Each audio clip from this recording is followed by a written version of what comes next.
Hey guys, thanks for logging on to another video. Um, really appreciate all the subscriptions. The number was around 600 at my last video, and I'm really happy to see the number almost at 700. And that really motivated me to get off my ass and really get on to another video. Um, this video is a result of a comment on my previous video regarding these two watches. Um, One commenter said that this that these watches are not really rare and that they're rare as a result of what the manufacturer has made them, and that is absolutely true.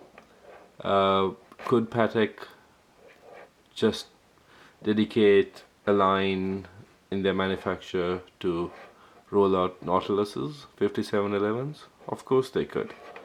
Could Rolex stop spending the time on the Milgauss or the Datejust or the ladies models or the two tones and just pump out ceramic Daytonas? Of course they could.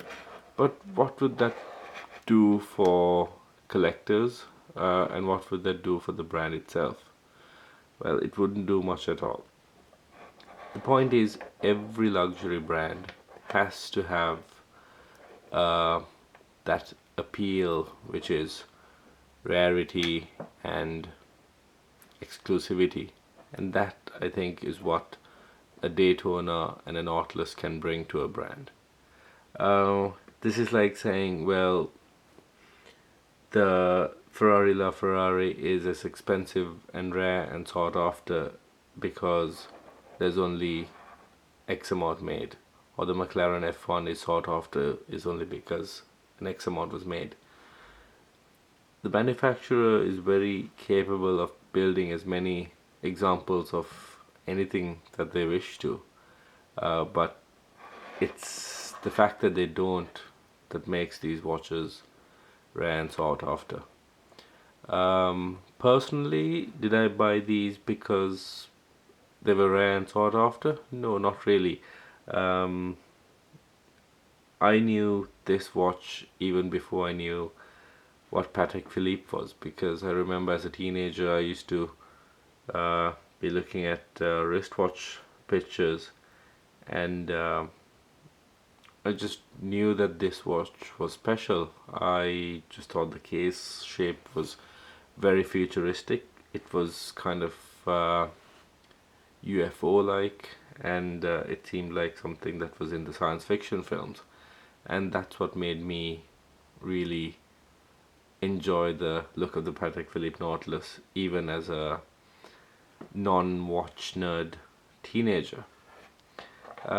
Same with the Daytona. Um, as a young child or as a teenager, you don't really know what Rolex is, and you don't really know what uh, a perpetual calendar is. But what you do know is, oh, that watch looks cool. It's got all these little registers in there, and it's got three pushers, and that's what got me into the Daytona. So people might get into watches because of the rarity, but not everyone does get into it because of the rarity. But one thing for sure, the value of the watch and the demand of the watch um, becomes what it is because of the rarity and the sort of limited production that some manufacturers do. And these are not the only brands that do it. You know, well, these are the only two brands that do it well. There's plenty of other manufacturers like Audemars Piguet who would attempt limited editions, and that's what I think we should talk about. Limited editions gone wrong. Um, I almost laugh at some limited editions by Hublot or Audemars Piguet when they're limited to, you know, 1998 pieces, or some kind of insignificant number made significant by some historical value. But to me, limited editions don't really mean much. Something that's, maybe under 50 or 100 pieces, that is genuinely nice addition to the look of the watch. Yes, that makes sense to me. But limited editions of 2 or 3 thousand pieces, you might as well just call it limited production. So coming back to these watches, limited production I think is a valid system for a watch brand, and I think it's something that watch lovers appreciate. The fact that you can get this watch and that it's not going to be built in millions of copies, and that it's going to be available left, right, and center. I think that certainly adds to the enjoyment of collecting. One other thing that I must mention is Jaeger LeCoultre or JLC's way of doing limited productions on this year's Master Control line. What they've said is that this year they're going to produce this watch and they'll produce it for a year, and then that could be it. So they're not saying we're only producing X number. They will produce it for a year and then they will stop. And I think that's something that might happen in the future. This keeps the brand image fresh, and because it's limited production, those watches on that line will not depreciate as much as watches that were made for 6, 7, 8, 9 years that look the same. So look, this was just a quick video to respond to a comment that was placed, but also something that's been on my mind about limited editions and limited production.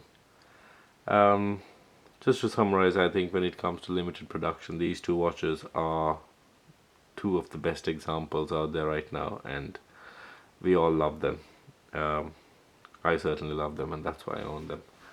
Look, stay tuned, plenty more content coming, and I plan to launch another little sub-brand of this website.